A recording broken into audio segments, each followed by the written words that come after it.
태초에 하나님이 천지 만물을 창조하셨습니다.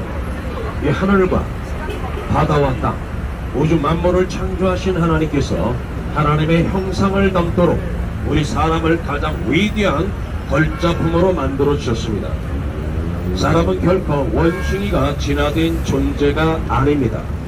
원숭이가 사람과 아주 조금 비슷한 모양으로 있어도 원숭이는 영혼이 없는 짐승인 것입니다. 짐승인 원숭이가 어떻게 진화하여 사람이 될 수 있단 말입니까? 지금 과학이 발전할수록 진화론의 허구성은 드러나고 있습니다. 사람은 결코 짐승인 원숭이가 진화된 존재가 아니기 때문에 우리는 짐승처럼 살아서는 안 될 것이며 하나님의 형상을 닮은 하나님의 거룩한 사람답게 살아야 할 것입니다. 자, 우리는 이 죄 때문에 창조주 하나님을 잃어버리게 되었습니다. 자, 죄 때문에 하나님을 잃어버릴 뿐만 아니라 이 죄 때문에 영적, 정신적, 육체적, 자연적 온갖 고난과 고통, 불행과 질병, 그리고 저주, 그리고 결국은 죄값은 사망이라고 말씀한 대로 사람들은 이 죄 때문에 죽는 것입니다. 영적으로, 정신적으로, 육체적으로, 자연적으로 온갖 고난과 고통, 불행과 저주 속에 살다가 인간은 끝내 죽습니다. 그러나 지금으로서 모든 것이 끝나지 않고 죽은 다음에 하나님의 심판이 있습니다. 죽음으로써 모든 것이 끝난다면 얼마나 좋겠습니까? 그러나 죽은 다음에 하나님의 심판이 있습니다. 재판을 받는다는 것이죠. 죄가 없으면 천국, 죄가 있으면 영원한 지옥으로 떨어질 수밖에 없는 것입니다. 그러나 우리를 사랑하시는 하나님께서는 우리를 이 죄와 저주, 사망과 영원한 지옥의 불못에서 우리를 보내주시기 위하여 하나밖에 없는 하나님의 독생자 예수 그리스도를 이 땅에 보내주셨습니다. 그리고 십자가에 못 박아 죽이면서까지 하나님은 우리를 사랑해 주셨습니다. 이 세상에 그 어느 누가 우리를 이렇게 사랑해 주신 분이 어디에 있습니까? 우리 부모님도 우리 자녀도 사랑하는 남편도 그리고 아내도 그 누구도 인간의 죄 문제 해결해 주신 분 없습니다. 그분은 오직 예수 그리스도밖에 없죠. 그래서 예수님은 내가 곧 길이요 진리요 생명이니 나로 말미암지 않고는 하나님 나라에 올 사람이 없다고 말씀하는 것입니다. 대단히 독선적으로 들릴 수도 있지만 이유가 있죠. 왜 그렇습니까?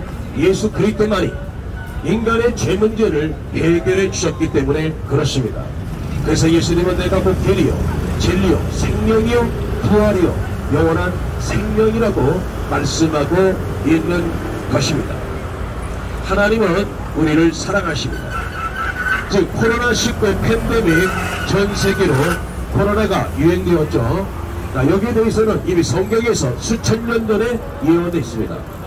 수천 년 전에 이 세상의 종말과 예수님의 재림의 때가 가까이 올 때 일어나는 현상, 징조, 사인 중에 하나가 바로 이 전염병의 창궐인 것입니다. 마태복음, 여러분들 신약성경 마태복음 24장, 신약성경 마가복음 13장, 신약성경 누가복음 21장, 그리고 요한계시록 6장 이하의 말씀을 보면은요, 이 마지막 때 예수님의 제자들이 예수님께 물어봤죠. 예수님, 이 세상 종말의 때와 그리고 예수님이 이 땅에 다시 오실 때에 재림을 말하는 거죠. 예수님이 다시 오실 때에 이 세상에는 어떤 일들, 어떤 현상과 어떤 징조들이 있습니까? 이때 예수님께서 하신 말씀이 바로 미혹을 받지 말라. 많은 거짓 그리스도들이 일어날 것이다. 거짓 목사들이 일어날 것이다. 우리나라에도 거짓 그리스도들 많죠.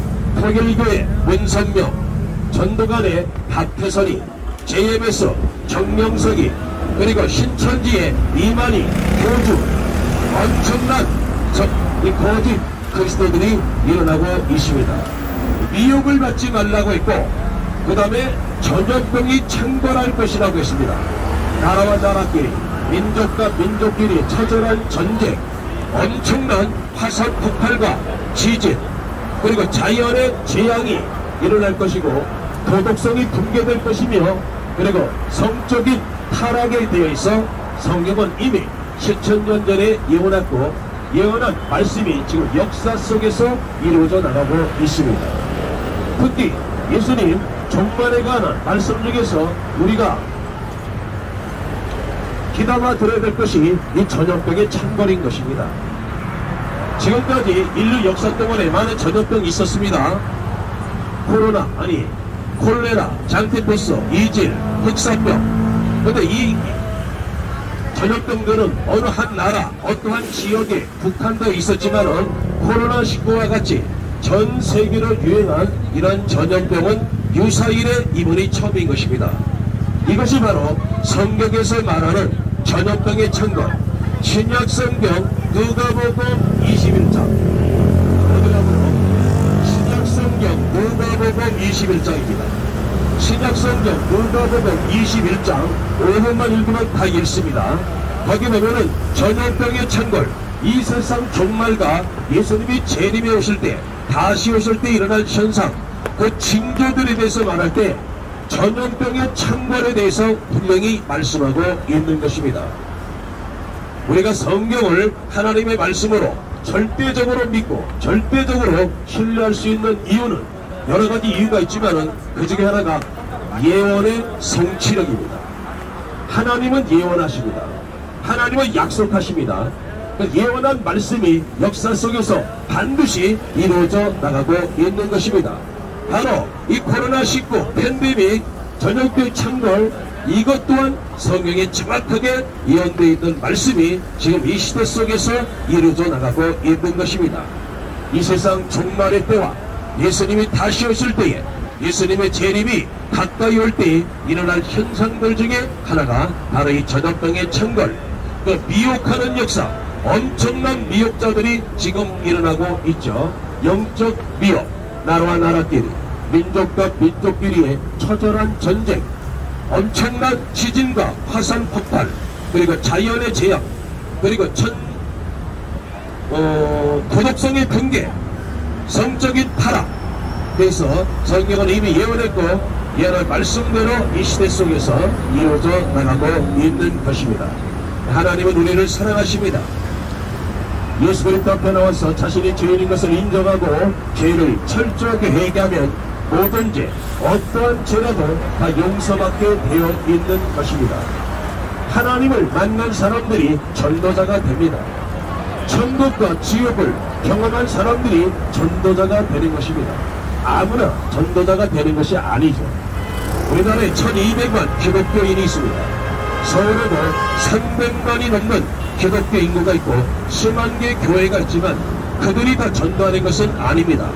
그렇다면 교회 다니지 말라는 말이 아닙니다. 교회를 다녀야 하나님을 만날 수 있는 기회를 얻죠. 누가 하나님을 만납니까? 헌금을 많이 내야 됩니까? 10억, 100억, 1000억 헌금을 많이 내야 하나님을 만납니까? No, 아닙니다. 절대로 안 됩니다. 종교적인 열심을 낸다고 됩니까? 안 됩니다. 고행으로 됩니까? 안 됩니다. 도덕적 선행으로도 안 됩니다. 무엇으로 됩니까? 자신이 죄인인 것을 깨달아야 됩니다. 내가 죄인인 것을 깨닫고 죄를 철저하게 회개한 사람만이 하나님을 만날 수가 있고 저 천국에 들어갈 수가 있는 것입니다. 그래서 은혜로 가는 것이죠. 더 쉽게 말하자면 공짜로 가는 것입니다. 여러분들 오늘 토요일입니다. 오늘 주말 토요일인데 여러분들 일찍 집으로 귀가하셔서 내일은 주일입니다. 주일이 무슨 날입니까? 바로 예수 그리스도께서 금요일날 십자가에 못 박혀 죽으셨고 3일 후에 바로 일요일날 부활하셨죠. 그래서 그날을 우리는 주일이라고 합니다. 주일. 예수님의 날 주일이죠. 내일은 여러분들 교회 가셔서 창조주 하나님, 그리고 우리를 죄와 사망과 저주와 지옥에서 구원해 주시기 위하여 우리를 대신하여 십자가에 못 박혀 죽으시고 부활하시고 다시 오신 그 예수 그리스도 앞에 나가서 여러분들 찬양과 경배를 드리시기를 바랍니다. 하나님을 꼭 만나보시기를 바랍니다. 그래서 한 사람도 여러분들 저 영원한 지옥으로 떨어지는 사람 없이 다 천국에서 만나보기를 원합니다. 하나님 여러분을 변함없이 영원토록 사랑하십니다.